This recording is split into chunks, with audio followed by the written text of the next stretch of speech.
Your AI model just scored 99% on the test set, but when you launch it, users immediately hate it. It feels like a total betrayal since you did all the right checks, so why is the product failing? As a PM, you're the one who owns the user experience. And if the model looks smart on paper but acts dumb in the app, you take the blame. You need to know why this gap exists so you can stop shipping disappointing features. Think about a college senior named Alex.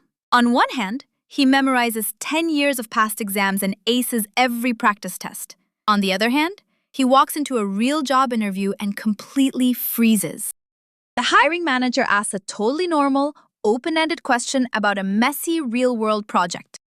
Alex just recites textbook definitions because he never practiced talking to a real human with unpredictable follow-ups. In AI, we call this the offline to online gap. That's when an AI aces your static test data, but fails with real, live users. Offline evals are your practice exams, while online performance is the actual job interview with real users. Let's look at how Alex studied. First, he read old tests. Then he memorized clean answers. And finally, he ignored real office talk. Step 1. He only looked at perfectly graded tests with no curveballs. Step 2. He never dealt with messy context, just rigid facts. So when the interviewer asked the weird question, Alex's brain had no matching flashcard, and he just broke down. Here's where the metaphor breaks down a bit, because Alex can just take a breath and try again later. Your AI doesn't get nervous. It's just that the real world is messier than your test data. We call this distribution shift. That just means real users type things your test set never imagined. Imagine a user typing, "My dog chewed my router and now the Wi-Fi is acting super weird. Help."